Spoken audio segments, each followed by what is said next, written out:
যে আবু তালিবকে সরিয়ে তোমাকে কুরাইশ প্রধান বানাতে রাজি হয়। আবু তালেবকে কে সরাবে? তোমার ভাই ওমর রাগে চিৎকার করে মক্কার রাস্তাঘাটে ঘুরে বেড়াচ্ছেন। যারা মোহাম্মদকে অনুসরণ করেন সবাইকে তিনি হত্যা করবেন। এমনকি তিনি আল্লাহ রাসূলকেও হত্যা করার হুমকি দিয়েছেন। ভয় পাচ্ছে তারা না আবার কি রাজা নেজাশির কাছে অভিযোগ করে আমাদের বিরুদ্ধে যুদ্ধ করার জন্য তাকে খেপিয়ে তোলে আর মক্কা অধিকার করে নেয়। আমারা সে কুরাইশদের মধ্যে সবচেয়ে সাহসী যুবক, কিন্তু আমি চাই না যে কুরাইশদের দুই সিংহ দুজন দুজনের সাথে মিশুক। মক্কার সবাই আমার শক্তি সম্পর্কে জানে, তার ব্যাপারটা আমাকে দেখতে দিন। আগে নিজের পরিবারকে দেখে রাখুন, তারপর না হয় অন্যদেরকে দেখবেন। কার কথা বলছেন? আপনার বোন আর ভগ্নিপতি। কি বললেন আপনি? তারা কি মুসলিম হয়েছে? আপনি ঠিক শুনেছেন ওমর, উনারা মুহাম্মদের ধর্ম অনুসরণ করছে। আমাকে বলো, আমি কিভাবে তার সম্মুখে গিয়ে ঈমান আনতে পারি? আল্লাহু আকবার। সকল প্রশংসা আল্লাহ তাআলার। উনি সাহাবীদের সাথে সাফা পর্বতের পাশে আরকামের বাড়িতে আছেন। তোমরা আমার জন্য আল্লাহর কাছে দোয়া করো যেন তিনি আমার পূর্বের পাপ ক্ষমা করে দেন। নিশ্চয়ই আল্লাহ আপনাকে ক্ষমা করবেন। আমরা শুধু চাই আপনি হিদায়াতের পথে আসুন।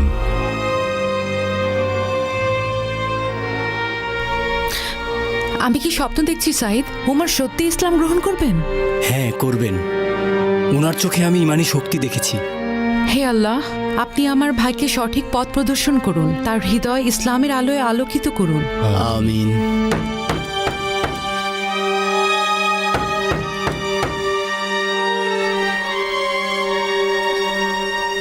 উমর ইবনুল খাত্তাব তরবারি নিয়ে দরজায় দাঁড়িয়ে আছেন।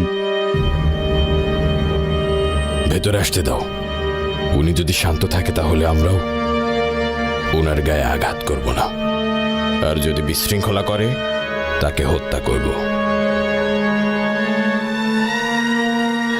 ভেতরে আসুন ওমর।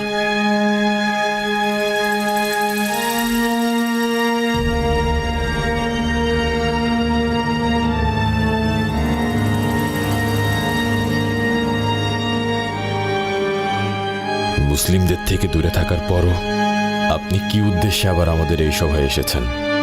আল্লাহর রাসূলের বিপক্ষে গিয়ে ইসলামের শত্রু হয়ে নিজেকে জাহির করেছেন। আমাদের কাছে কি চান আপনি? হে আল্লাহর রাসূল, আমি নিজেকে আল্লাহ এবং আপনার নিকট সমর্পণ করতে এসেছি।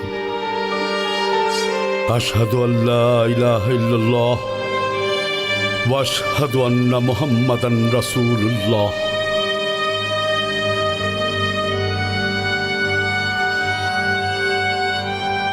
আলহামদুলিল্লাহ।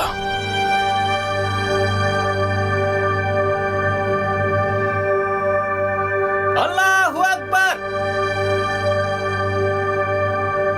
সাফা পর্বতের ওখান থেকে কার আওয়াজ ভেসে আসছে? মনে হচ্ছে দারুণ কিছু ঘটেছে, তাই তারা মনের আনন্দে চিৎকার করছে।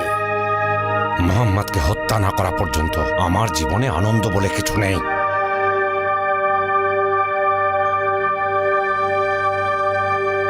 মুসলিমেরা আপনাকে পেয়ে খুব খুশি ভাই ওমর। আপনাদের খবরাখবর কুরাইশদের কাছে কে পৌঁছে দেয়? জামিল ইবনুল মুহাম্মদ আল জুমাহি। আল্লাহর শপথ, আমি কুরাইশদের সামনে আমার ঈমান আনার কথা প্রকাশ্যে প্রচার করব। হামজা ইসলাম গ্রহণের পর মুসলিমরা আরো অনেক বেশি শক্তিশালী হয়ে গেছে। আমি সবার কাছে অনুরোধ করছি আমার জন্য দোয়া করতে, যেন আল্লাহ আমার পূর্বের সকল গুনাহ মাফ করে দেন। নিজের প্রতি ঘৃণা হচ্ছে আমি এতদিন অবিশ্বাস আর পাপ কাজে ডুবেছিলাম। আমি এসব করতাম কারণ আমার চোখে মোহর লাগানো ছিল। আল্লাহর শপথ, আমি মুসলমানদের আর রাসূলকে এমনভাবে সুরক্ষা দেব যেন কুরাইশরা ভুলে যায় আমি কতটা অন্যায় করেছিলাম মুসলিম ভাইদের সাথে। আমি কুরাইশদের সব ষড়যন্ত্র ধূলিসাৎ করে দেব। আমি আমার ধর্মকে জীবনের শেষ দিন পর্যন্ত রক্ষা করব।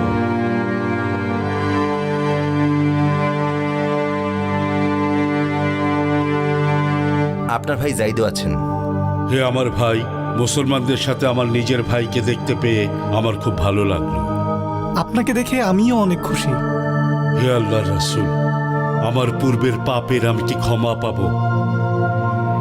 ইবনুল খাত্তাব, আল্লাহর রাসূল সাল্লাল্লাহু আলাইহি ওয়াসাল্লাম বলেছেন,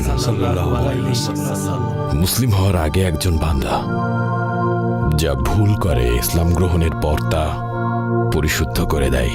এখন আপনিও আমাদের মতো আমাকে ইসলামের শিক্ষা দিন, কিভাবে সালাত আদায় করতে হয়, কিভাবে কোরআন তেলাওয়াত করতে হয়। আমি সুশিক্ষিত, আমি জানি কিভাবে লিখতে ও পড়তে হয়। হে ভাই ওমর, আপনার ইসলাম গ্রহণের কথা শুনে কুরাইশের লোকেরা সহ্য করতে পারবে না। সত্যি বলছি। আল্লাহ জানেন আপনি ইসলাম গ্রহণের পর কুরাইশরা কতটা ভয়ে আছে। আপনি জনসম্মুখে ঈমান আনার সুসংবাদ দেওয়ার পর তারা তো পাগল হয়ে গিয়েছিল। আমরা দুজন মিলে মুসলিম ভাইদের জন্য দুর্গ স্বরূপ হয়ে থাকতে পারি।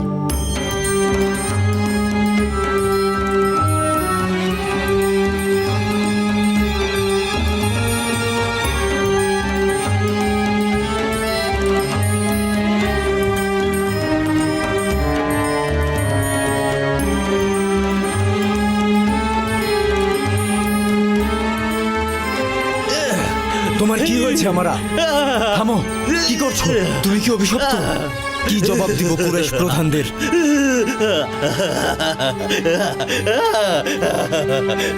তোমার ভাই খালিদকে কি জবাব দিব? কুরাইশদেরই বা কি বলবো?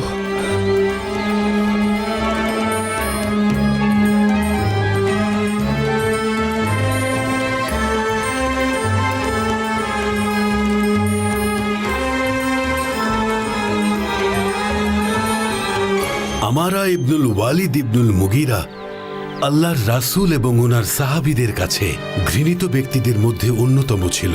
সে মুসলমানদের উপর অনেক অত্যাচার করেছিল, যার কারণে মহান আল্লাহ তাআলা আমারাকে উপযুক্ত শাস্তি দিয়েছিলেন।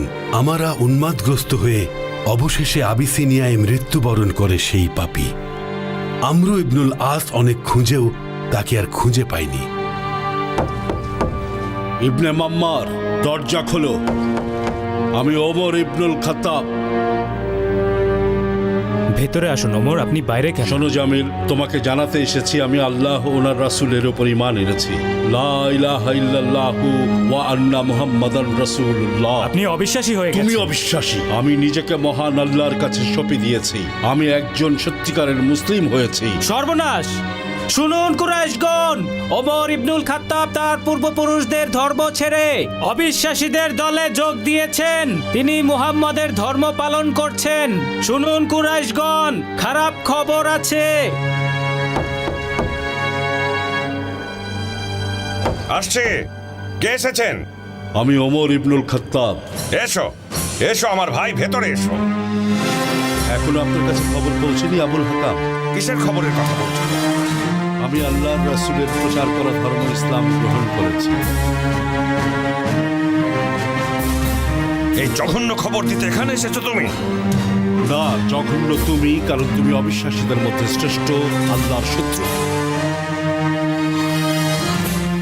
মোহাম্মদ তোমাকে জাদু করেছে, জাদু করেছে তোমাকে মোহাম্মদ। তিনি আমাদেরকে সত্যের পথ দেখিয়েছেন, কিন্তু এখনো তুমি মিথ্যার জগতেই পড়ে আছো। মোহাম্মদ তোমার মাথা নষ্ট করে দিয়েছে, জাদু করেছে।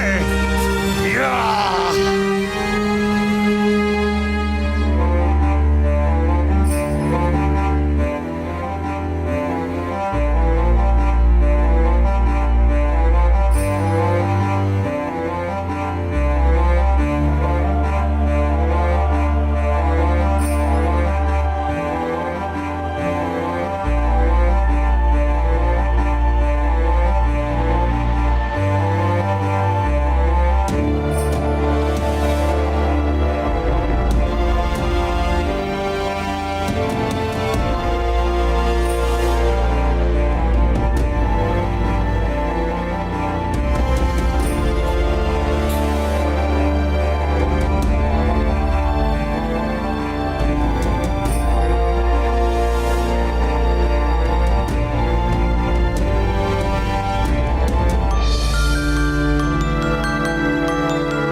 লাকাসসালাম হে মহান রাজা, লাকাসসালাম হে শ্রেষ্ঠ রাজা।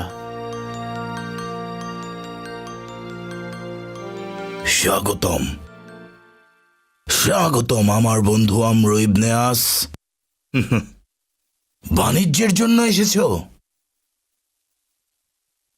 না, দূত হিসেবে পাঠিয়েছে। ও দূত, কিসের বার্তা নিয়ে এসেছো আমরা? হে মহান রাজা,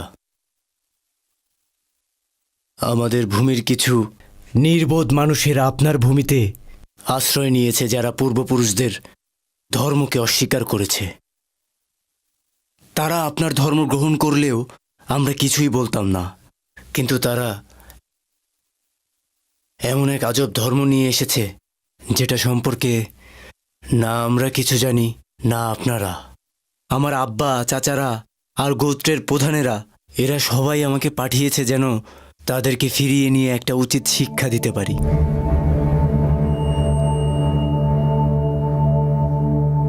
প্রভুর শপথ, কোনোদিন হাতে তুলে দিব না। আমি চাই তারা আমার ভূমিতে নিরাপদে শান্তিতে বসবাস করুক। আমরা আমাকে যা যা বলল এই ব্যাপারে আমি তাদের সাথে কথা বলবো। যদি আমরার কথা সত্যি হয় আমি তাদেরকে ফিরিয়ে দিব, আর যদি মিথ্যা হয় তাদের সবাইকে আমি এতটাই নিরাপত্তার সম্মান দিয়ে এখানে রাখবো যে একটা ফুলের টোকা দেওয়ারও কারো সাহস হবে না।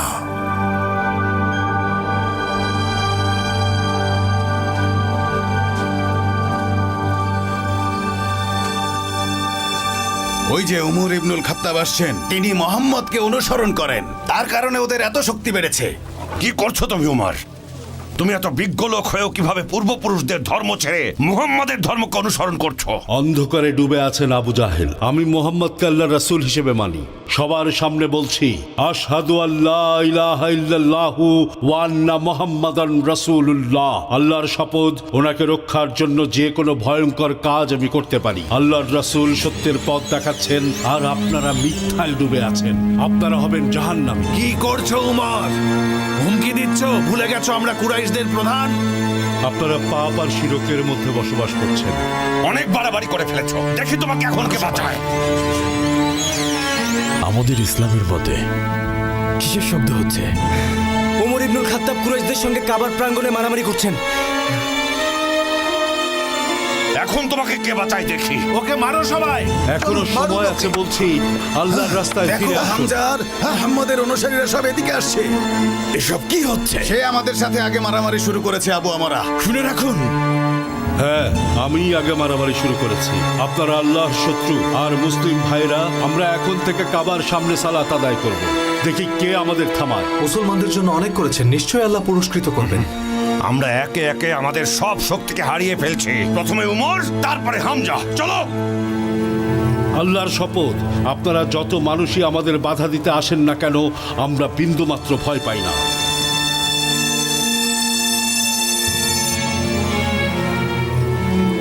আমরা যদি লড়াই করার আদেশ পেতাম তাদের এখনই দেখিয়ে দিতাম, কিন্তু আমাদের এখন ধৈর্য ধরতে হবে। চলুন আমার সাথে।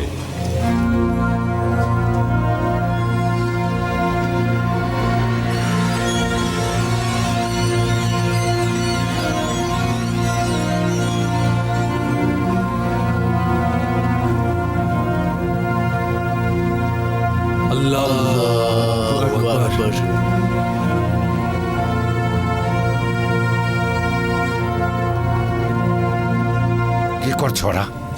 এটা নাকি ওদের সালাতের নিয়ম। বিশ্বাস করো, ওরা সহ্যের সীমা ছাড়িয়ে গেছে। মুহাম্মদ আর ওর সাহাবীরা কাবার মতো পবিত্র জায়গায় অবিশ্বাসীদের ধর্মের উপাসনা করছে। শোনো সবাই, হয় আমি বেঁচে থাকবো, নয় হাসিম গোত্রের অবিশ্বাসীরা বেঁচে থাকবে। আসসালামু আলাইকুম ওয়া রাহমাতুল্লাহ। আসসালামু আলাইকুম ওয়া রাহমাতুল্লাহ। আসসালামু আলাইকুম ওয়া রাহমাতুল্লাহ।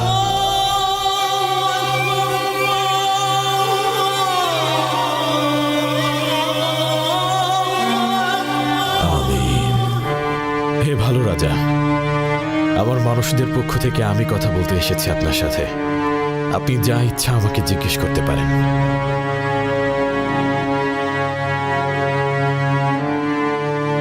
বলো জাফর, তোমরা পূর্বপুরুষদের ধর্ম ছেড়ে কোন ধর্ম পালন করছো? তোমরা তো আমাদের ধর্ম কিংবা অন্য ধর্ম পালন করতে পারতে। এটার কারণ কি বলো তো? বলছি মালিক, ইসলাম ধর্ম গ্রহণের পূর্বে আমরা নিজেদের বানানো মূর্তি পূজা করতাম, মৃত প্রাণীর গোস্ত ভক্ষণ করতাম, পাপ কাজ, আত্মীয় সম্পর্ক ছিন্ন, আত্মীয়তা রক্ষার, প্রতিবেশীদের হক রক্ষার, সকল অবৈধ সম্পর্ক থেকে দূরে থাকার, পশুর রক্ত না পান করা, পাপ কাজ থেকে দূরে থাকা, ওয়াদা দিয়ে ভঙ্গ না করা, এতিমের টাকা আত্মসাৎ, সতী নারীদের অপবাদ না দেওয়ার, সর্বোপরি তিনি নির্দেশ দিয়েছেন এক আল্লাহর উপাসনা করতে, কোনো শরিক না করতে, সালাতের নির্দেশনা দিয়েছেন। আমরা আল্লাহ এবং আল্লাহর রাসূলের ওপর ঈমান এনেছি। আমরা বিশ্বাস করি আল্লাহ এক এবং আল্লাহর কোনো শরিক নেই। হারাম কাজ থেকে আমরা দূরে থাকি আর হালাল কাজকে আমরা গ্রহণ করি। আমাদের মানুষেরাই আমাদের ধর্মের কারণে আমাদের নির্যাতন করেছে যেন আমরা পূর্বপুরুষদের ধর্মে ফিরে যাই। এমনকি তারা এখনো চায় আমরা যেন আগের মতো পাপ কাজে লিপ্ত হয়ে যেমনটা তারা করছে। তাদের নির্যাতনের মাত্রা যখন ছাড়িয়ে গেল তখন আমরা আপনার ভূমিতে আশ্রয়ের জন্য হিজরত করেছি। আপনি আমাদেরকে নিরাপদ আশ্রয় দিয়েছেন। আমরা আশা করছি এখানে কোনো নির্যাতনের মুখোমুখি আমাদের আর হতে হবে না। তোমরা ওই ব্যক্তির শেখানো বাণী আমাকে শোনাতে পারবে? অবশ্যই মালিক। তাহলে শুনি। বিসমিল্লাহির রহমানির রহিম। কফ হা ইয়া আইন সাদ।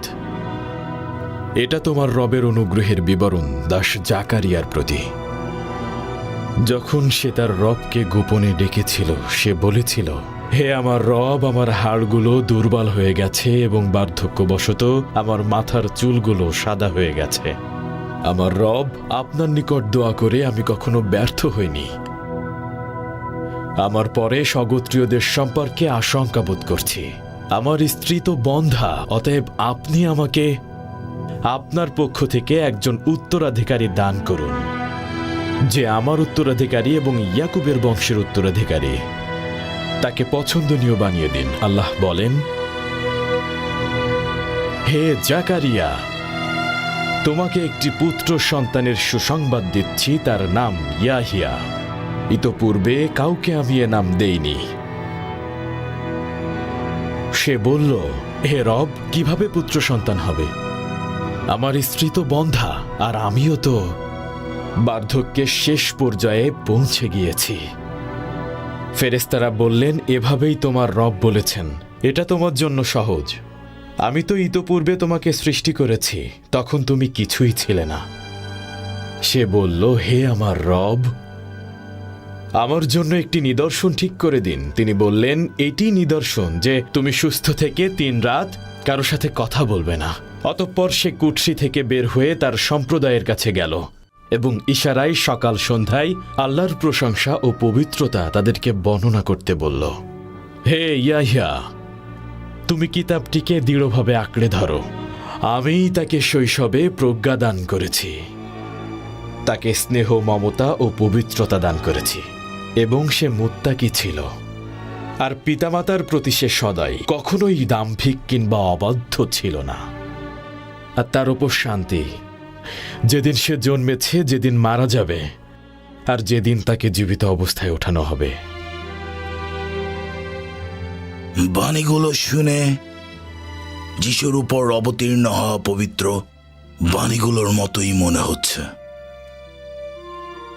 তোমরা যাও, আল্লাহর শপথ, যতদিন আমার হেফাজতে আছো তোমাদেরকে শত্রুর হাতে তুলে দিব না। আপনার উপর রহমত বর্ষিত হোক দয়ালু রাজা।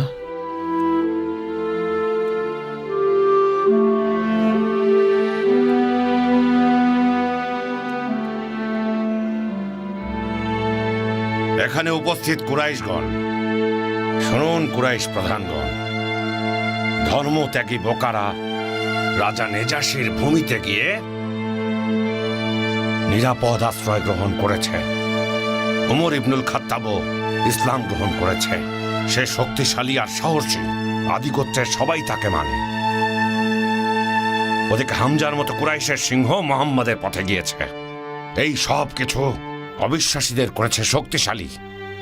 মুহাম্মাদের এই মিথ্যা ধর্ম সবখানে ছড়িয়ে যাচ্ছে। এখন আমাদের কি করা উচিত? সকলে ঐক্যবদ্ধ হয়ে হাসিম ইবনে আব্দুল মুত্তালিবের গোত্র পরিপন্থী একটা চুক্তিতে স্বাক্ষর করা উচিত। তোমার কি কিছু বলার আছে আবু সুফিয়ান? আমি তো আর তোমাদের বিরুদ্ধে যেতে পারি না, যেহেতু আমরা সবাই কুরাইশ প্রধান। একটা চুক্তির মাধ্যমে আমরা এই সমস্যার সমাধান করতে পারি। হাসিম গোত্র মোহাম্মদকে আপনাদের হাতে তুলে দেওয়ার সেই পরিকল্পনার কি হলো? লাত আর উজ্জার শপথ, আবু তালিব মরে গেলেও তার ভাতিজাকে আমাদের হাতে তুলে দেবে না, এমনকি হাসিম গোত্র ধ্বংস হয়ে গেলেও না। তাই আমার পরামর্শ, হাসিম গোত্রকে প্রত্যাখ্যানের একটা চুক্তিপত্র আমরা স্বাক্ষর করতে পারি, যেটা হবে বনি হাসিম আর ওই অবিশ্বাসী মোহাম্মদের বিরুদ্ধে। তাহলে এই প্রথম এমন কোনো ঘটনা ঘটবে? এই সিদ্ধান্তই চূড়ান্ত। এটা উত্তম পরামর্শ আবুল হাকাম। তাহলে লেখো, কুরাইশ গোত্র এই সিদ্ধান্তে উপনীত হচ্ছে, হাসিম গোত্রের কারো সাথে বিবাহ বন্ধনে কখনো আবদ্ধ হবে না, অথবা তাদের সাথে কোনো বাণিজ্য সম্পর্ক করবে না। শোনো শোনো, চুক্তিপত্রের লেখক মানসুর ইবনে ইকরিমাল আবদারি হাসিম গোত্রকে প্রত্যাখ্যান করার চুক্তিপত্র বড় বড় অক্ষরে লেখো, আর সেটা আমরা কাবার ভেতরে টাঙিয়ে রাখবো, যেন আরব তথা কুরাইশ বংশের সবাই সেই চুক্তিপত্র দেখতে পারে। আবুল হাকামকে হাসিম গোত্রকে ধ্বংস করতে চাইছে?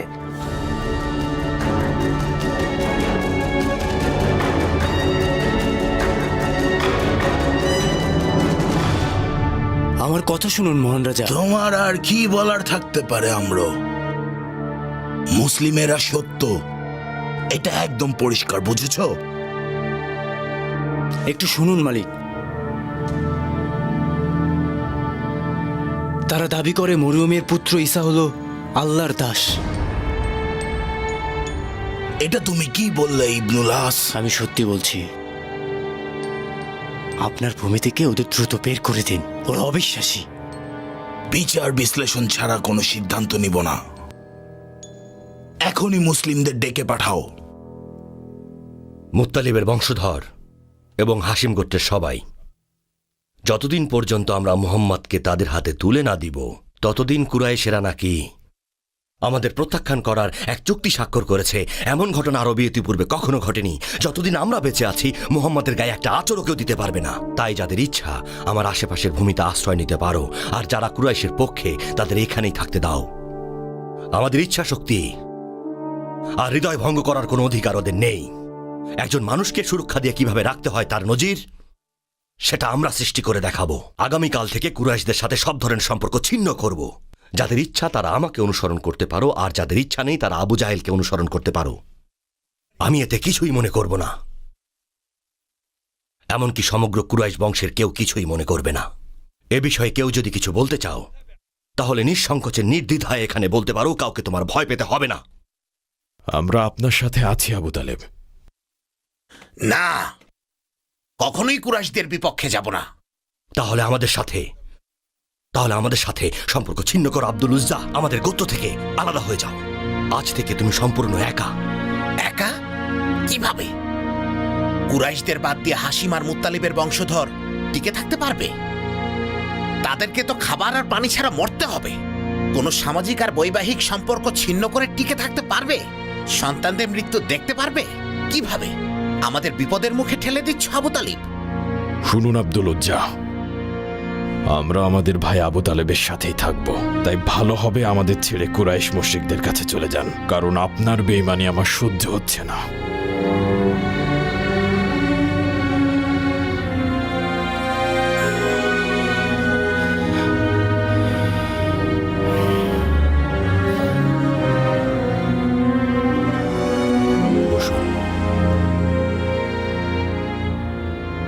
তোমরা তো সবাই জানোই যে মোহাম্মদের মধ্যে আমরা সেই চিহ্নগুলো খুঁজে পেয়েছি, যে চিহ্নগুলো আমাদের প্রিয় নবী মুসার মধ্যে আমরা অনেক আগেই সেগুলো খুঁজে পেয়েছিলাম। আল্লাহর কাছে তার থেকে অধিক প্রিয় পাত্র আর কেউ নেই।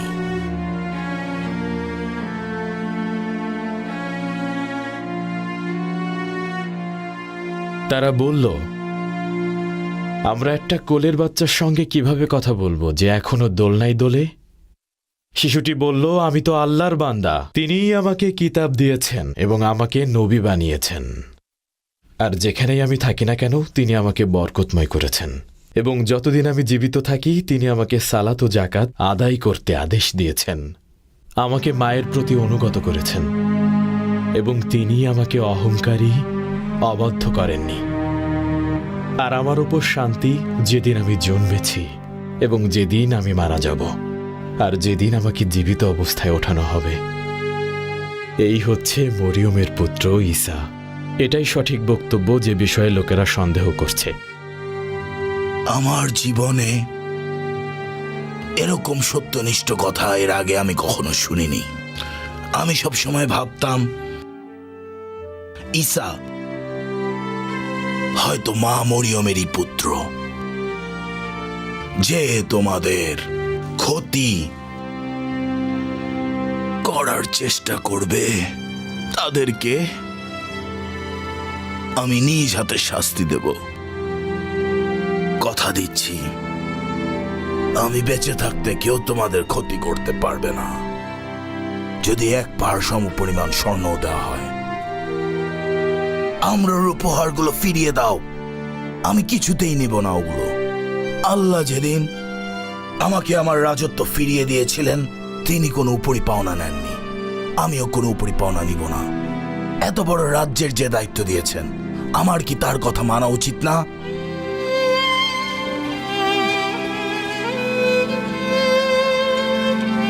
কি করছেন এসব কুরাইশের মুশরিকেরা? আল্লাহর রাসূল আর হাশিম গোত্রের সাথে এসব কি করছেন?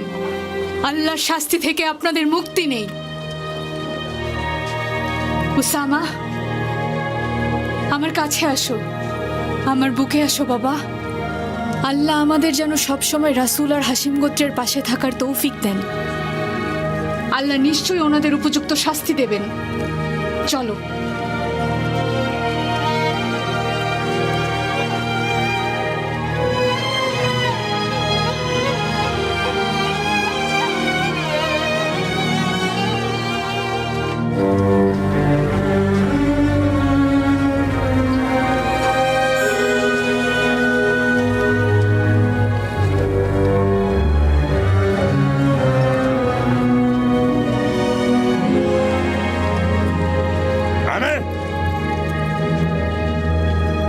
কি খবর এনেছো তুমি? বলো, তাড়াতাড়ি বলো আমাকে। খারাপ খবর, মুহাম্মদ আর তার অনুসারীরা নেজাশির ভূমিতে নিরাপদ আশ্রয়ে আছে। রাজাকে এক পাহাড় সম পরিমাণ স্বর্ণ দিলেও মুহাম্মদ আর তার অনুসারীদের হস্তান্তর করবেন না। জানতাম এমন কিছুই ঘটবে। ওয়ালিদ ইবনুল মুগিরাকে কোথায় পাবো? তাকে সভাকক্ষেই পেয়ে যাবে।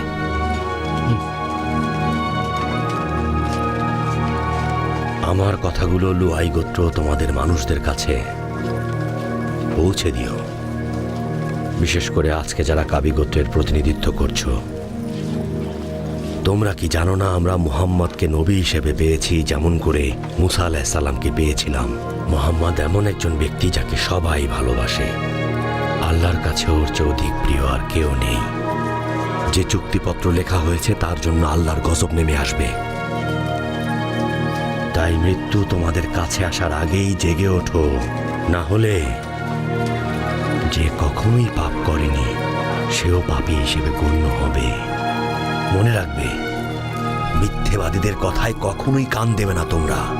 বহু বছরের ভালোবাসার বন্ধুত্ব ভুলে আত্মীয়তার সম্পর্ক নষ্ট করো না তোমরা, কখনোই না। মুহাম্মদকে রক্ষায় আমাদের সবাইকে একত্রিত হয়ে কাজ করতে হবে। ওকে দেখে রেখো, কোনোভাবেই ওকে শত্রুদের হাতে তুলে দিও না। পবিত্র কাবার শপথ করে বলছি, মুহাম্মদকে আমরা কখনোই আপনাদের হাতে তুলে দেব না। আমরা হার মানি না। আমরা কি হাশেমের পুত্র না, যিনি নির্দেশ দিয়েছিলেন? আমাদের সবাইকে একত্রিত হয়ে কাজ করতে হবে। ওকে দেখে রেখো, কোনোভাবেই ওকে শত্রুদের হাতে তুলে দিও না। পবিত্র কাবার শপথ করে বলছি, মুহাম্মদকে আমরা কখনোই আপনাদের হাতে তুলে দেব না। আমরা হার মানি না। আমরা কি হাশেমের পুত্র না, যিনি নির্দেশ দিয়েছিলেন প্রয়োজন হলে যেন আমরা ঢাল তলোয়ার নিয়ে যুদ্ধে নেমে যাই। যুদ্ধ না থামা পর্যন্ত আমরা ক্লান্ত হই না। যত কঠিন সময় আসুক না কেন, আমরা হার মানি না। আমরা সব সময় আমাদের সম্মানকে ধরে রাখি। যেখানে অন্য সবাই হার মেনে নেয়, আমরা হার মানি না। তোমরা তাহলে যুদ্ধ করতেও প্রস্তুত? হ্যাঁ, আমরা প্রস্তুত আছি। এটাই আমার ভাই আবু তালিব বলেছেন, আর আমরা তাতে একমত হয়েছি। আল্লাহর নামে শপথ করে বলছি, শুনে রাখুন, আল্লাহর প্রিয় মোহাম্মদ সাল্লাল্লাহু আলাইহি ওয়াসাল্লামকে আমরা কখনোই দেব না, মৃত্যুর মুখোমুখি দাঁড়াতে হলেও দেব না। যতদিন আমরা বেঁচে আছি এটা অসম্ভব। আপনার হাশিম গোত্রের প্রতি আপনার ভালোবাসা এবং রক্ষণাবেক্ষণ দেখে আমি অবাক হচ্ছি। আপনাদের সাথে সত্যি অবিচার করা হচ্ছে।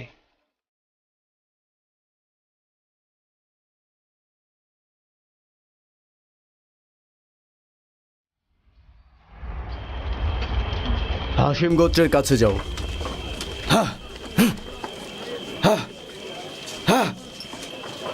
অনাহারে ওদের জীবন চলে যাচ্ছে। আফসোস কুরাইশগণ, কিভাবে করতে পারলে তোমরা?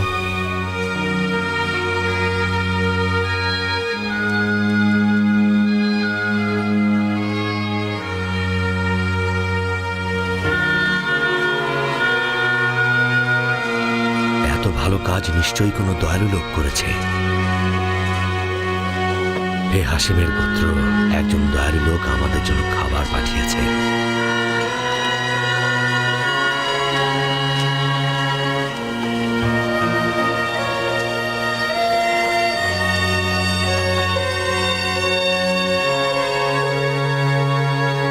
কুরাইশরা ইসলাম এবং মুসলিমদের বিরুদ্ধে ষড়যন্ত্র করছিল, যে কারণে প্রতিটি মুসলিম ক্ষতিগ্রস্ত হচ্ছিল। যখন খাব্বাব ইবনুল আরাদ আলাজ ইবনে ওয়াইলের কাছ থেকে নিজের অর্থ ফেরত চাইলেন, তখন তিনি উপহাস করে বলেছিলেন, তুমি কেয়ামত পর্যন্ত অপেক্ষা করো, জান্নাত থেকে স্বর্ণমুদ্রা পেয়ে সেই অর্থ কেয়ামতের দিন শোধ করে দেব। জান্নাতে সব পাওয়া যাবে যেমনটা তোমার নবীর দাবি। তখন পবিত্র সূরা মরিয়মে মহান আল্লাহ তাআলা বললেন, আপনি কি লক্ষ্য করেছেন তাকে, যে আমার আয়াতসমূহ প্রত্যাখ্যান করে এবং বলে আমাকে অবশ্যই ধন সম্পদ এবং সন্তান সন্ততি দেয়া হবে? সে কি অদৃশ্য বিষয় জেনে ফেলেছে নাকি দয়াময়ের কাছ থেকে প্রতিশ্রুতি লাভ করেছে? কখনোই নয়। সে যা বলে আমি তা লিখে রাখব এবং তাদের শাস্তি বৃদ্ধি করতে থাকব। আর যা বলে আমি তার অধিকারী হব এবং আমার কাছে সে একাকী আসবে। শুনুন মুসলিমগণ, এখানে উপস্থিত মুসলিমগণ, আল্লাহর প্রিয় নবী রাসূলুল্লাহ সাল্লাল্লাহু আলাইহি ওয়াসাল্লাম আপনাদেরকে নির্দেশ দিয়েছেন কুরাইশ এবং তাদের মূর্তিদের কোন রকম অভিশাপ বা গালমন্দ না করতে। এতে করে তারা আল্লাহ তাআলাকে নিয়ে কটূক্তি করবেন। মনে রাখবেন, কেবল মহান আল্লাহ তাআলাই আমাদের একমাত্র রব। আল্লাহ তাআলার কোনো শরীক নেই, তিনিই স্রষ্টা। আসো সবাই, আজ তোমাদের আসফান্দিয়া আর রুস্তমের কাহিনী বলি। কাবার শপথ বলছি, আমি মুহাম্মাদের চেয়ে চমৎকার করে গল্প বলতে পারি। তার বলা কথাগুলো আসলে পৌরাণিক গল্প ছাড়া আর কিছুই না। সে মন মতো সেগুলো অতিরঞ্জিত করে বলে, যেমনটা আমিও বলতে পারি। তারা আরও বলে, এগুলো তো সেকালের উপকথা যা সে লিখিয়ে নিয়েছে। তারপর এগুলো সকাল সন্ধ্যা তার কাছে পাঠ করা হয়। সে আল্লাহর আয়াতসমূহ শোনে যা তার কাছে তেলাওয়াত করা হয়। তারপর সে উদ্ধত্তের সাথে অটল থাকে যেন সে তা শোনেনি। অতএব আপনি তাকে সুসংবাদ দিন যন্ত্রণাদায়ক শাস্তির।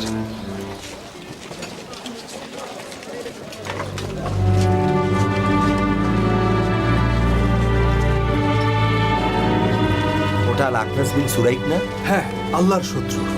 হ্যাঁ, আল্লাহর শত্রু, যাদের ব্যাপারে মহান আল্লাহ তাআলা তার পবিত্র বাণীতে বলেছেন, কখনো এ ধরনের মানুষের সাথে তোমরা মিশো না, যারা সকলকে নিজেদের কৃতদাস মনে করে।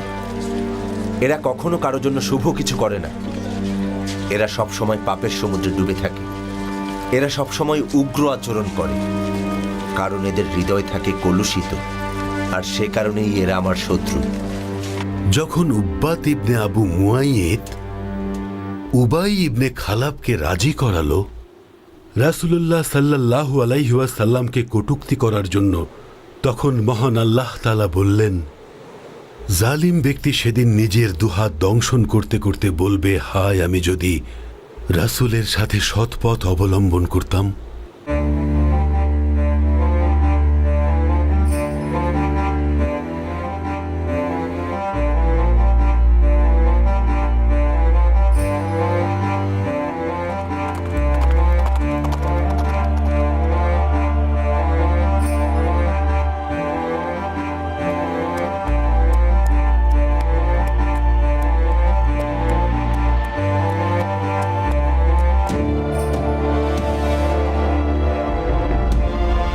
একদিন উমাইয়া ইবনে খালাব আল্লাহর রাসূলকে অনুসরণ করল এবং বলল, তোমাদের আল্লাহ কি এই মৃত হাড়ের মাঝেও পচে যাওয়ার পরও পুনরায় প্রাণদান করতে পারেন?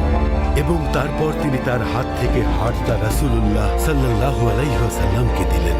তখন আল্লাহর রাসূল বললেন, হ্যাঁ, আল্লাহ চাইলে সব পারেন, এবং তোমাদের মৃত্যুর পর আল্লাহ তাআলাই তোমাদেরকে জাহান্নামে নিক্ষেপ করবেন। আল্লাহ তাআলা চাইলে সব কিছু করতে পারেন।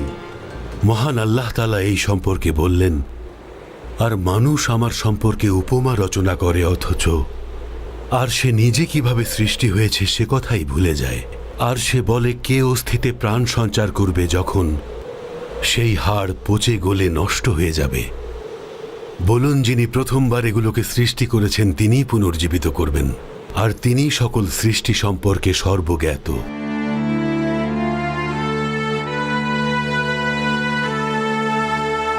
মহান আল্লাহর কাছে আমি একটাই দোয়া করি, হে রহিম, নেজাশ গোত্র যেন তাদের শত্রুদের একেবারে হারিয়ে দিতে পারে।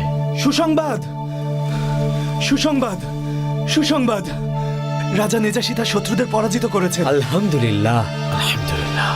আল্লাহ তাআলা আমাদের উপরে মুখ তুলে চেয়েছেন, না হলে আমরা সবাই বড় বিপদের মুখে পড়ে যেতাম। আজকে যুদ্ধটা না জিতলে হয়তো আমাদেরকে কুরাইশরা দাস হিসাবে সবাইকে বিক্রি করে দিত। সবই আল্লাহ তাআলার ইচ্ছে। আজকের এই যুদ্ধটা জয়ের মাধ্যমে আমার মনে হচ্ছে মুসলিমদের জন্য আল্লাহ তাআলা ইশারা পাঠিয়েছেন যে তিনিই আমাদের রক্ষাকর্তা। আমরা যেন ইসলামের আরো প্রচার করি, এবং আল্লাহ তাআলা সবসময় আমাদের সাথে আছেন। চলো সবাই নতুন রাজাকে শুভেচ্ছা জানাই। চলো চলো চলো।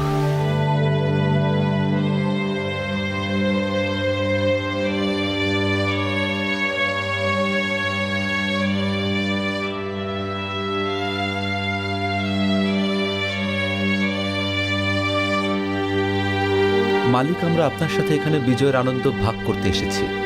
আল্লাহর রহমতে আপনার বিজয়ে আমরা সবাই খুব আনন্দিত। আল্লাহ তাআলা আমাদের সাথে আছেন। আল্লাহ তাআলার ইচ্ছেতে আপনি বিজয়ী হয়েছেন। সত্যি আমারও সেটাই মনে হচ্ছে। বসো না, বসো। তোমরা সবাই ভালো মানুষ। আমারও মনে হচ্ছে তোমাদের নবী আর ধর্মের কল্যাণেই আমি বিজয়ী হয়েছি। আল্লাহ যেন আপনার উপর রহমত বর্ষণ করে, এবং এইভাবেই আপনি শত্রুদের হারিয়ে প্রত্যেকবার আমাদের জন্য বিজয় ছিনিয়ে আনেন। এর আগেও এই রাজ্য আমি জয় করেছিলাম। এর বিনিময়ে সৃষ্টিকর্তা কোনো কিছু ছাড়াই আমার ভূমির কর্তৃত্ব আমাকে ফিরিয়ে দিয়েছিলেন। এ কারণে আমিও কখনো কোনো বিনিময় চাই না আমাকে এত কিছু দেওয়ার পরও। আমার কি আল্লাহর উপাসনা করা উচিত না?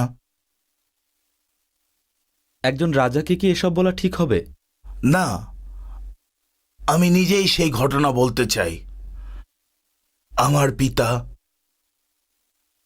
দীর্ঘ সময় ধরে আবিসিনিয়ার রাজা ছিলেন। তিনি নিঃসন্তান ছিলেন। যখন আমি হয়েছিলাম, আমার চাচার 12 জন সন্তান ছিল। তাই আবিসিনিয়ার গণ্যমান্যেরা ষড়যন্ত্র করলেন রাজাকে মেরে ফেলার আর রাজত্ব তার ভাইয়ের হাতে তুলে দেয়ার। কারণ রাজার কেবল একটা মাত্রই পুত্র সন্তান, আর তার ভাইয়ের ছিল 12 জন যুবক পুত্র সন্তান, যারা এ বিশাল রাজ্য দিনের পর দিন, বছরের পর বছর শাসন করে যেতে পারবে। এরপর আমার পিতাকে পরিকল্পনা মাফিক খুন করে ফেললেন আর চাচাকে সিংহাসনে বসালেন। কিন্তু সেই সৌভাগ্য খুব বেশি দিন স্থায়ী হলো না। একদিন বিশাল মেঘ ভূমির উপর ছেয়ে গেল। চাচা বাইরে গিয়ে মেঘের নিচে দাঁড়িয়ে বৃষ্টির জন্য প্রার্থনা করছিলেন। হুট করে এক বজ্রপাতে তার আকস্মিক মৃত্যু হল। তারপর সিংহাসনের ক্ষমতা পেল আমার চাচার পুত্রেরা, কিন্তু তার পুত্রেরা ছিল যেমন খারাপ তেমন বোকাও। তাদের শাসনে গণ্যমান্য ব্যক্তিরা আশাহত হয়েছিলেন। তারা আমাকে খুঁজে বের করে যোগ্য শাসক হিসেবে সিংহাসনে বসালেন। এভাবেই আমার রাজ্য আমি আবার সসম্মানে ফিরে পেলাম। এর আগে আমরা কখনো এমন সততা, দয়া এবং ন্যায় বিচারের গল্প শুনিনি। আপনার কথা শুনে আমাদের আরো বেশি শুনতে ইচ্ছে করছে। আপনি বলুন, আমরা শুনছি। তারপর আমাকে এমন একটা যুদ্ধ করতে হয়েছিল যেটাতে আমার নিজেরই কিছু মানুষ আমার বিরুদ্ধে চলে গিয়েছিল। তাদের অভিযোগ আমি তাদের ধর্ম মানি না, আমি বিধর্মী। তখন আমি আমার ভাই জাফরকে পাঠালাম। সে সব জাহাজ তৈরি করে ফেলল। যদি আমি কোনো কারণে হেরে যাই তাহলে জাফর যেন সেই জাহাজে করে পালিয়ে যেতে পারে। চিঠিও দিয়েছিলাম। বিশ্বাস ছিল সে সেই চিঠিটা সামলে রাখবে এবং সময় মতো সেই চিঠিটা আল্লাহর রাসূল নবী মুহাম্মদের সামনেই খুলবে। জাফর জানতো এই চিঠিতে কি ছিল। হ্যাঁ, জানতাম কি লেখা ছিল। ভেতরে নিজাশের রাজা লিখেছিলেন, আল্লাহ ছাড়া আর কোনো ইলাহ নেই। মুহাম্মদ সাল্লাল্লাহু আলাইহি ওয়াসাল্লাম আল্লাহর প্রেরিত রাসূল, যিনি মরিয়মের গর্ভপুত্র, এবং তিনি আল্লাহর প্রিয় রাসূল। তাদের নাম নিয়ে আমি শত্রুদের উদ্দেশ্যে যুদ্ধের জন্য তৈরি। আমি বাইরে বেরিয়ে গেলাম আর সবাইকে চিৎকার করে জিজ্ঞেস করলাম, হে আবিসিনিয়াবাসী, তোমরা এখানকার রাজা হিসেবে আমাকে গ্রহণ করতে কি রাজি? তারা বলল হ্যাঁ। আমি বললাম, এতদিন আমি কেমন শাসন করেছি? তারা সবাই বললেন, আপনি একজন মহৎ রাজা ছিলেন। তখন আমি তাদেরকে বললাম, তোমরা কেন আমার সাথে যুদ্ধ করতে চাইছো? তারা বলল, আপনি আমাদের ধর্ম এবং ঈসাকে অস্বীকার করেছেন এবং বলল ঈসা নাকি আল্লাহ তাআলার একমাত্র পুত্র। এরপর আমি বুকে হাত রাখলাম এবং বললাম, ঈসা শুধুমাত্র মরিয়ম পুত্র, আর এটাই চিরন্তন সত্য। এটা তোমাদের সবাইকে মানতে হবে। এই সত্যটা সবসময় গোপনই থেকে গেছে। আমি তোমাদের ভাই, আমার কথা তোমরা বিশ্বাস করো।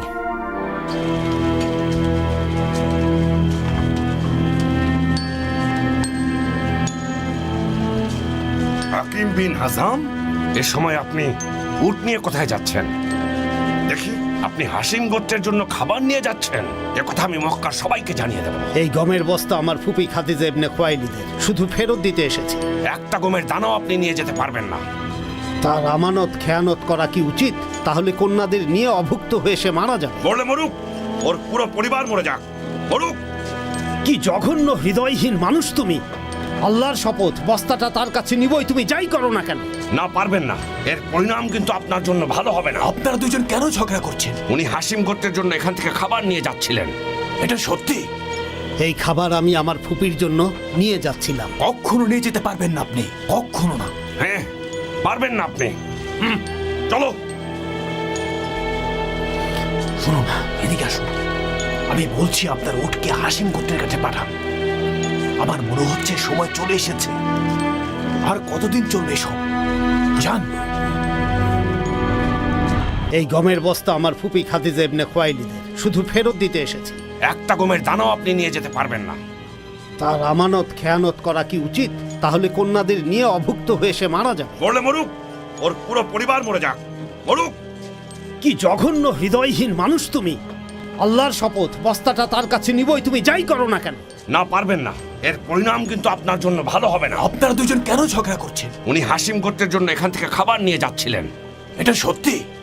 এই খাবার আমি আমার ফুপির জন্য নিয়ে যাচ্ছিলাম। কখনো নিয়ে যেতে পারবেন না আপনি, কখনো না। হ্যাঁ, পারবেন না আপনি। চলো। শুনুন, এদিকে আসুন। আমি বলছি আপনার উটকে হাসিম গোত্রের কাছে পাঠান। আমার মনে হচ্ছে সময় চলে এসেছে। আর কতদিন চলবে সব? যান।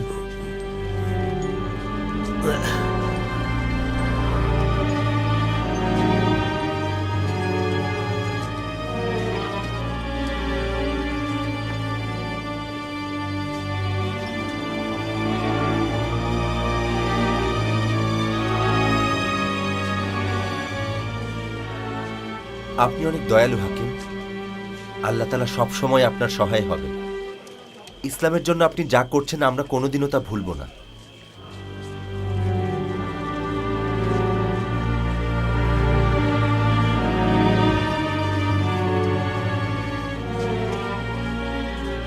এই গমের বস্তা আমার ফুপি খাদিজা ইবনে খুয়াইলিদের। জি অবশ্যই।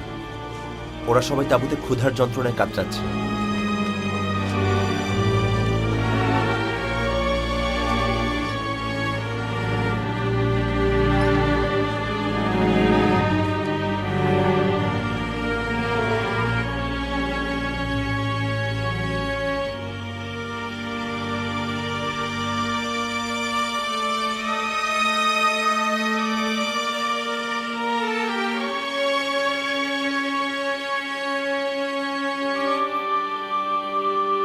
আপনারা অনেক কষ্ট সহ্য করছেন হাসিম গোত্র।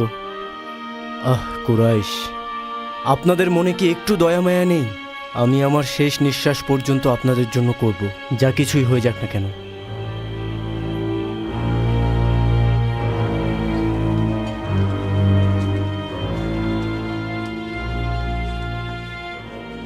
এখন হিশাম ইবনে আমরও আমার কাছে কি চায়? আর ও আমাকে এই পাহাড়ে কেন ডেকেছে? স্বাগতম মতিম, তুমি আমাদের সহযোগিতা করো। কোন ব্যাপারে হিশাম? তুমি কি চাও মতিম? কুরাইশের 2 গোত্র যদি ক্ষুধা তৃষ্ণার যন্ত্রণায় মারা যায়, ওদের সাথে কেউ কোনো ধরনের সওদা করছে না। তুমি কুরাইশ প্রধানের একজন, তুমি তো খুব আরাম আয়েশে জীবনযাপন করছো। মানে আমি কি করব? আমার একার পক্ষে কি করা সম্ভব? না, তুমি একা না, আমরা 2 জন আছি। তাহলে তো আরেকজনকে লাগবে। ঠিক আছে, আনবো। চলো জামহার কাছে যাই, দেখি ও কি বলে।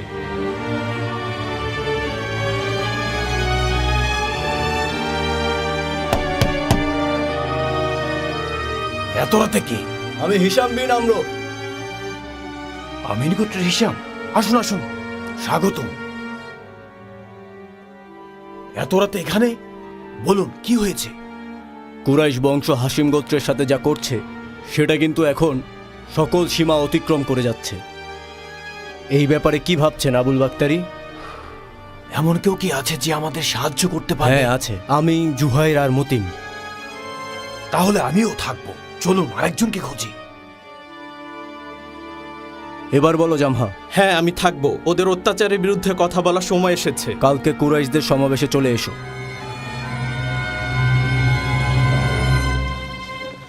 গাছ লতাপাতা যাই পাবেন তাই আনবেন, আর শিকার করা পশু দিয়েই খাবার হয়ে যাবে।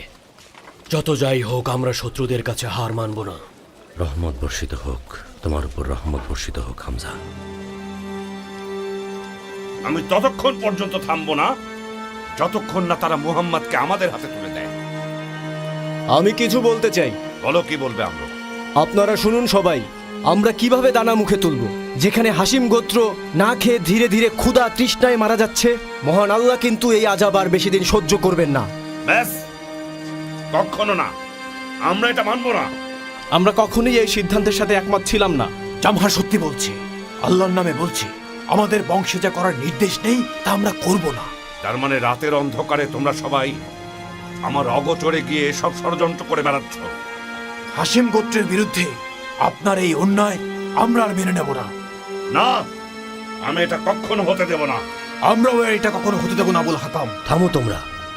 শোনো কুরাইশ গোত্রের সবাই শোনো, আমার ভাতিজা মোহাম্মদ আমাকে বলেছে যে আল্লাহর আদেশে ওই পোকারা বইয়ের সব পাতা খেয়ে ফেলেছে, শুধুমাত্র আল্লাহ নামের অংশটুকু ছাড়া। আর সেই অংশটুকু খেয়েছে যতটুকুতে অন্যায়কে প্রশ্রয় দেয়া হয়েছে। মোহাম্মদ এই কথা বলেছে? ও কিভাবে জানলো? আমার ভাতিজা মোহাম্মদ আমাকে বলেছে আল্লাহ পাক তাকে এই খবর জানিয়েছেন। তাহলে দেখা যাক তোমাদের চুক্তিপত্র কি অবস্থায় আছে। যদি মোহাম্মদের কথা সত্য হয় তাহলে তোমরা মোহাম্মদের উপর থেকে সমস্ত বিধিনিষেধ তুলে নেবে, আর যদি মিথ্যে হয় তাহলে মোহাম্মদকে তোমাদের হাতে তুলে দেব। আপনি ন্যায় কথা বলেছেন আবু তালিব। চলুন সবাই আলকাবাদে যাই।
আমি এই পবিত্র কাবার ভেতর দাঁড়িয়ে বলছি, আমি ওকে মেনে নেব না। কখনোই আমি ওর ওপর বিশ্বাস আনবো না। তাকে বিশ্বাস করা বা না করা সম্পূর্ণ তোমাদের ব্যাপার। আমি শুধু জানতে চাই তোমরা কি তোমাদের কথা রাখবে? তোমরা কি দেখতে পাচ্ছ না আল্লাহ পাকের আদেশে ওই পোকা তোমাদের চুক্তিপত্র খেয়ে ফেলেছে? তোমাদের কি এখন নিষেধাজ্ঞা প্রত্যাহার করা উচিত নয়? ঠিক বলেছেন। হাসিম গোত্রের সবাই আজই নিজ বাড়িতে ফিরে যান। কেউ কিছু বললে তার উপর আল্লাহর গজব পড়বে। কোনো গোত্রই আজ পর্যন্ত এমন কাজ করেনি যা আপনারা করেছেন কুরাইশগণ। আপনারা আব্দে মানাফের 2 গোত্রকে ধ্বংস করতে চলেছে। শুনুন কুরাইশগণ, শুনুন সবাই, আজ থেকে কুরাইশদের চুক্তিপত্র বাতিল ঘোষণা করলাম। আরও একবার আল্লাহ তাআলা তার রাসূলকে সাহায্য করলেন। সামান্য উই পোকা দিয়ে তিনি কুরাইশদের পরাজিত করলেন। এভাবেই মহান আল্লাহ তাআলা তাঁর একটি ছোট্ট ইশারার দ্বারাই মুসলমানদের উপর 3 বছর ধরে চলা অত্যাচারের অবসান ঘটালেন। যারা আল্লাহর পানে তাকিয়েছিলেন এবং ইসলামের জন্য ধৈর্য ধরেছিলেন, আল্লাহ তাদেরকে পুরস্কৃত করলেন।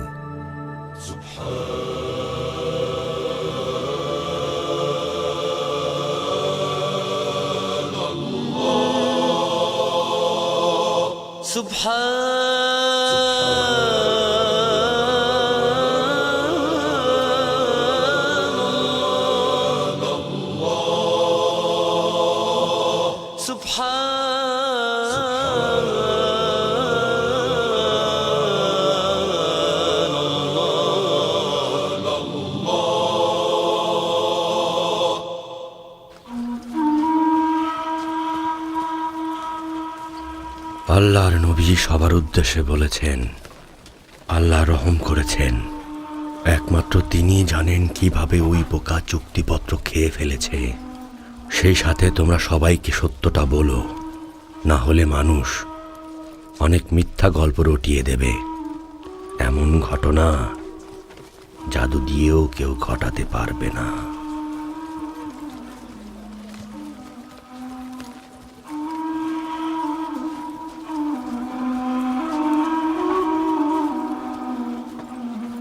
এখানে অনেক মিথ্যা ছিল, সবাই মিথ্যার অন্ধকারে বাস করছিল।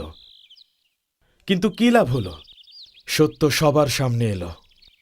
আপনারা দেখেছেন আল্লাহ তাআলা তাদের ওপর দয়া দেখাবেন যারা সঠিক পথে চলবেন, এবং সেই সাথে অন্যদের সঠিক পথ দেখাবেন, সত্য বলবেন। সত্যবাদীরা সবসময় আমাদের সমস্যা সমাধান করবেন। যারা সত্য পথে চলে তারা রাজার চেয়েও বেশি সম্মান পান। কখনো যদি তাদের সামনে কোনো অন্যায় হয় তখন তারা ভীষণ রাগান্বিত হয়ে যান এবং তৈরি হন এই অন্যায়ের বিরুদ্ধে রুখে দাঁড়াতে। তারা ভয় পান না। আর তারা সবাই হলো লুয়াই বিন গালিব গোত্রের মানুষ। তারা যখনই কোনো অন্যায় দেখেন তখনই তাদের চেহারার পরিবর্তন হয়ে যায়। এর মানে হচ্ছে আমাদের ইসলামকে মক্কায় যারা কটূক্তি করেছিল তারা নাকি ইসলাম ধর্ম গ্রহণ করেছে। আমরা এখন ফিরে যেতে পারবো। ইসলামের জন্য এটা অবশ্যই সুখবর। সুখবর।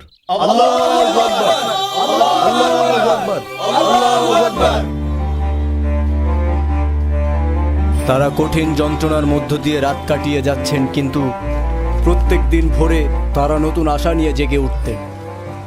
তাদের দেখার পর সাহেল ইবনে বাইদা খুশি হয়েছিলেন, আবু বকর ও মোহাম্মদও খুশি হয়েছিলেন।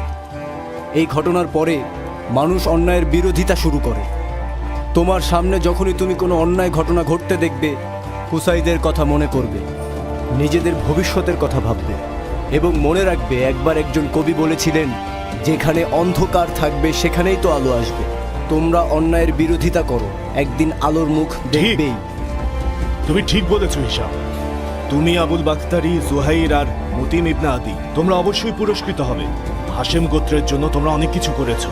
তাদের স্ত্রী সন্তান এবং নারীদের তুমি রক্ষা করেছো। আল্লাহর শপথ, হাশিম গোত্র এই কৃতকর্মের কথা ভুলবে না। তোমরা সত্যিই মহৎ কাজ করেছো। আবু তালিব আর নেই। মক্কার প্রধান আবু তালিব ইবনে আব্দুল মুত্তালিব আর নেই। আবু তালিব আর নেই।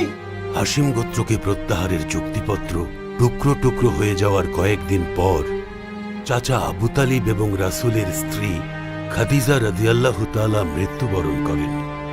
খাদিজা ছিলেন আল্লাহর রাসূলের ইসলাম প্রচারের সঙ্গী। অন্যদিকে চাচা আবু তালিব ছিলেন রাসূলের সার্বক্ষণিক সুরক্ষাকারী অভিভাবক। এরপর কুরাইশ প্রধানেরা রাসূলের উপর নানাভাবে অন্যায় অত্যাচার শুরু করে দিল, যে ঘটনা বর্ণনা করা সত্যিই হৃদয় বিদারক। এরপর উকবা ইবনে আবি মুয়াইত, হাকাম ইবনুল আস ইবনে উমাইয়া, আদি ইবনে হামরা সাকাফি এবং ইবনুল আজ্জাইল হুজালি, যারা তার প্রতিবেশী ছিল, তারা পশুর মলমূত্র নিয়ে প্রত্যেক দিন তার দরজার বাইরে নিয়ে গিয়ে ফেলে দিয়ে আসত।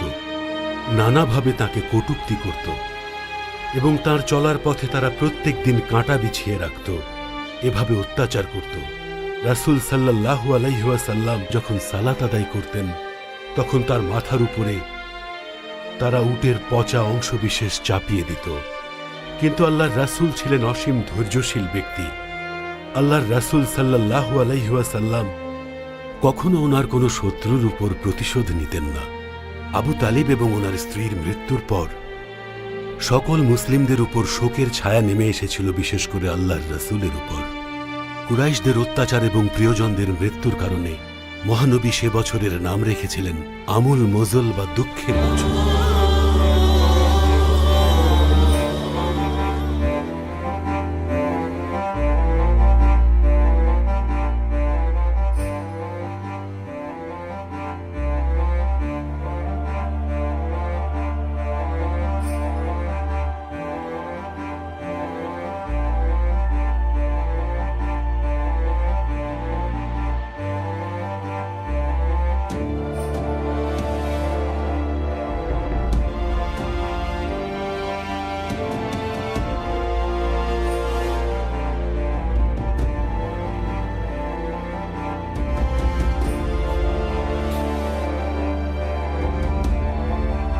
শুনুন উপস্থিত কুরাইশগণ, আবু তালিব আর আমাদের মাঝে নেই।